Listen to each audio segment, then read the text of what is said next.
صرف ڈھانچہ ہی ہوگا. اتنی بھیانک صورت میں آئے, بغیر اشد ضرورت کے سوال نہ کر, کبھی سوال نہ کر. اور امیروں سے گزارش ہے کہ رمضان ہمدردی کا مہینہ ہے, ہمدردی کریں تو سامنے والے کی عزت کا بھی خیال کریں. یہ بات درست ہے کہ غریب سیاڑا نہیں ہوتا, اس لیے کہ جس کی جیب میں پیسے نہیں ہوتے بھائی اسے عقل بھی نہیں ہوتی.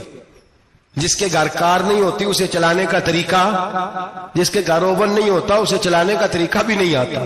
جس کے گھر میں چیزیں ہوتی ہیں اسے چلانا بھی آ جاتا ہے. جدے گھر دانے اور کملے بھی اس کے سیانے ہو جاتے ہیں. تو چودھری صاحب, سیٹھ صاحب, نواب صاحب آٹا تقسیم کرتے ہیں, کھڑے ہو کے فوٹو کھچاتے ہیں, فیس بک پہ دیتے ہیں, اور ایک آٹے کا تھیلا اور 10 اخباروں میں فوٹو.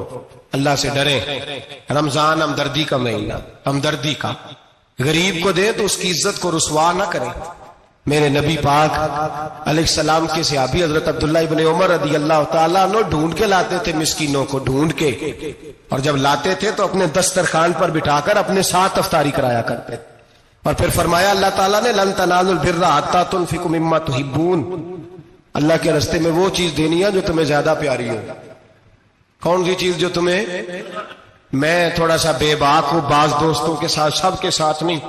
ایک دوست مدرسے میں گھی دینے آئے ایک دفعہ, تو وہ والا گھی دے گئے جو سب سے سستا تھا. تو میں نے کہا مجھے دیانتداری سے بچائے, آپ یہی کھاتے ہیں گھر میں؟ کہنے لگے نہیں. تو میں نے کہا پھر ہم نے بچے مارنے کے لیے تو نہیں نہ رکھے ہوئے, کیا وہ والا گھی اللہ کے راستے میں پیاری چیز دے رہی ہے نا, اس لیے گلے گلے نوٹ لوگ مسجد کے گلے میں ڈال جاتے ہیں, پھٹے ہوئے ڈال جاتے ہیں, کہتے ہیں جوڑ لیں گے مولوی صاحب. اور خدا کے بندے پیاری چیز دینی تھی تو نے, اور تو نے اس کا ترجمہ الٹ کر لیا ہے. سمجھ لیں رمضان المبارک میں کسی غریب کی مدد کرنی ہے تو ساتھ اس کی عزت بھی کرنی ہے. نبی پاک علیہ السلام کے دروازے پہ, جب یہ جملہ ایک ہے لیکن بڑا قیمتی ہے, صحابہ کہتے ہیں جب ہم دروازہ رسول پہ جاتے تھے خیرات بھی ملتی تھی اور عزت بھی ملتی تھی. خود بھیک دے خود ہی کہیں منگتے کا بھلا ہو, خیرات بھی ملتی تھی اور عزت بھی ملتی تھی. نبی پاک ساتھ عزت بھی دیتے تھے, مسکین کو غریب کو دیں اور خیر خائی کریں.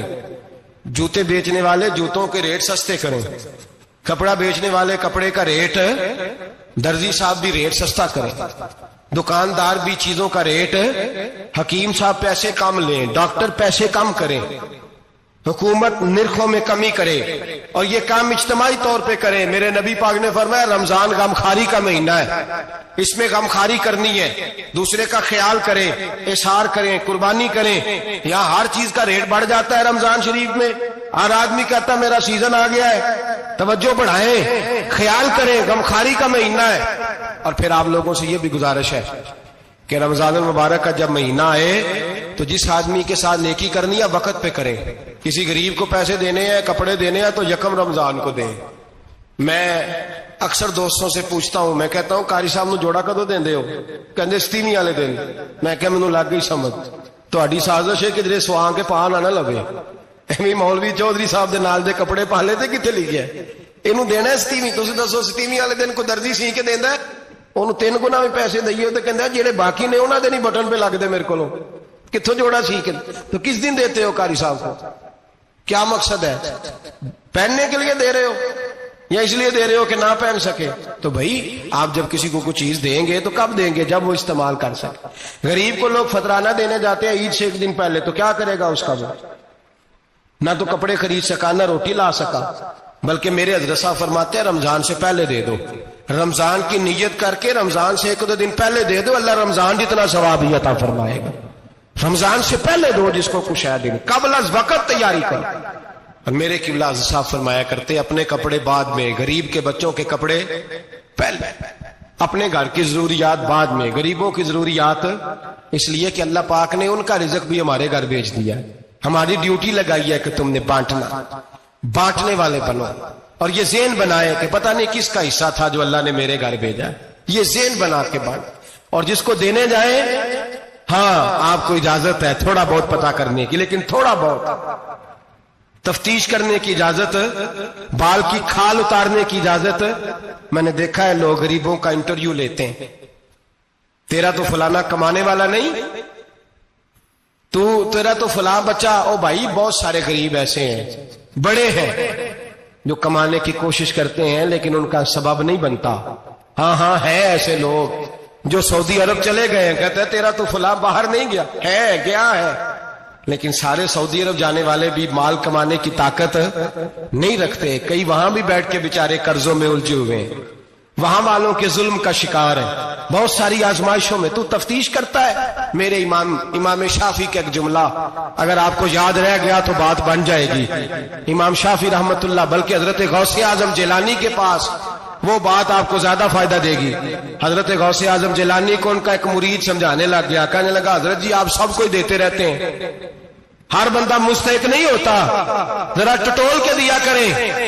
تو غوث اعظم جیلانی فرمانے لگے بھائی مجھے تو لگتا ہے تو بھی ان چیزوں کا مستحق نہیں تھا جو اللہ نے تجھے عطا کر دی ہے.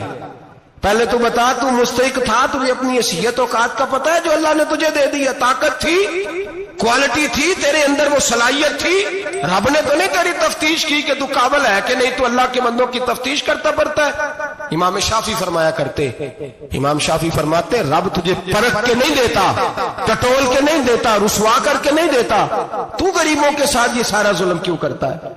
بس پتہ چل گیا وہ ضرورت مند ہے تو دے, اس لیے کہ اجر تجھے غریب نے نہیں دینا, اجر اللہ نے دینا ہے. اور اللہ اجر عمل پہ نہیں دیتا, اللہ تو نیت پہ اجر عطا فرماتا ہے. تو نیت دیکھ تیری کس طرح کی. تو میرے بھائی غریب کو دیں, قبل از وقت دیں. رمضان مبارک میں چوتھا کام, بات آخری اور چوتھا کام سنیں. رمضان میں دین سیکھیں. شیطان قید ہوتا ہے زیادہ سے زیادہ, اور جب آدمیوں کا پیٹ خالی ہوتا ہے نا تو ذہن جو ہوتا ہے نا وہ بھی اس کا فریش ہوتا ہے. اس میں کوشش کریں دین سیکھنے کی. میرے نبی کریم صلی اللہ علیہ وسلم نے اس دین کو علم کا دین قرار دیا ہے, شعور کا دین قرار دیا ہے, فہم کا دین قرار دیا. نبی پاک صلی اللہ علیہ وسلم نے فرمایا ایک عبادت کرنے والا عشاء کے بعد کھڑا ہو اور فجر تک نماز پڑھتا رہے. ایک عالم دین عشاء پڑھ کے سو جائے, اٹھ کے فجر پڑھ لے, تو وہ 70 عبادت کرنے والوں کا درجہ زیادہ نہیں, عالم کا درجہ پھر بھی زیادہ ہے. اس عالم دین کا درجہ زیادہ ہے, اس لیے کہ وہ لوگوں کو آگاہی دیتا ہے, شعور بخشتا ہے. یہ دین جو ہے یہ, اور نبی پاک صلی اللہ علیہ وسلم نے فرمایا عبادت کرنے والے پر عالم کا درجہ اتنا ہی زیادہ ہے جتنا میرا درجہ اپنے غلاموں پر زیادہ ہے. عالم کو حضور نے اتنا بڑا مقام دیا. دین سیکھیں, شعور حاصل کریں. یہ فقاہت کا دین ہے, شعور حاصل کرنے کا دین ہے. اور نبی پاک صلی اللہ علیہ وسلم نے فرمایا دین کی ایک بات سیکھ لینا 1000 نفل پڑھنے سے زیادہ درجہ رکھتی ہے. دین کی ایک بات سیکھ لینا 1000 جنازے میں شرکت سے زیادہ درجہ رکھتی. دین کی ایک بات سیکھ لینا, میرے نبی پاک صلی اللہ تعالی علیہ وسلم ارشاد فرماتے 1000 مریض کی عیادت کرنے سے زیادہ درجہ رکھتی. فرمایا جس نے رات کے ایک لمحے میں دین کی ایک بات سیکھی اللہ اسے ساری رات عبادت کرنے سے زیادہ ثواب عطا فرمائے گا. میرے ایسا فرمایا کرتے جب سیکھنے والے کو یہ ثواب ملے گا تو بتائیے سکھانے والے کو کتنا ثواب ملے, اسے اللہ کتنا درد. رمضان آ رہا ہے, شیطان قید ہے, دین پھیلانے کی کوشش کریں, جدوجہد کریں. بڑی نیند آتی ہے فجر پڑھ کے, لیکن اگر کسی کا ارادہ بن جائے کہ دین سیکھنا بھی ہے اور دین بچوں کو, تو پھر کوئی نیند غلبہ. ایک مثال ایک عالم نے سمجھائی. کوئی بزرگ تھے درویش عالم, ان کے پاس ایک عورت آئی, کہنے لگی میں بچوں کو سویرے بڑا جگاتی ہوں, بچے جاگتے نہیں نماز کے لیے. بڑا عجیب جواب دیا بزرگوں نے, درویش نے, عالم نے. کہنے لگے بی بی کیوں نہیں جاگتے, جگایا کر, بیدار کیا کر, اٹھایا کر. کہنے لگی بڑی جدوجہد کرتی ہوں, اٹھتے نہیں, بیدار نہیں ہوتے. اللہ والے تھے نا. کہنے لگے یہ بتا اگر اس کمرے میں آگ لگ جائے تو پھر بچوں کو کیسے بیدار کرے گی, آگ سے بچانے کے لیے کیا کرے گی؟ پھر تو بالوں سے پکڑ بھی گھسیٹنا پڑا تو گھسیٹ کے کمرے سے لاؤں گی, پھر تو چوٹیں لگتی ہیں تو لگ جائے, پھر میں پرواہ نہیں کروں گی. آپ فرمانے لگے یوں سمجھ لے جہنم کی آگ جل رہی ہے, اگر تیرے بچے نے نماز نہ پڑھی تو آگ لگ جائے گی, اگر اس نے عبادت نہ کی تو اسے آگ. اب جیسے بھی تجھے اٹھانا پڑتا ہے اٹھا گھسیٹ کے باہر لا, لیکن اس کی نماز قضا. نیند بڑی آ رہی ہے سویرے, لیکن اگر دین نہ سیکھا تو مشکل ہو جائے. جیسے بھی اپنے آپ کو جگانا چاہیے, ہمت کرنی چاہیے, دلیری کرنی چاہیے. تو ہمیشہ مدحت خیر الانام میں گزرے, دعا ہے یہ عمر درود و سلام میں گزرے. آخر دعوانا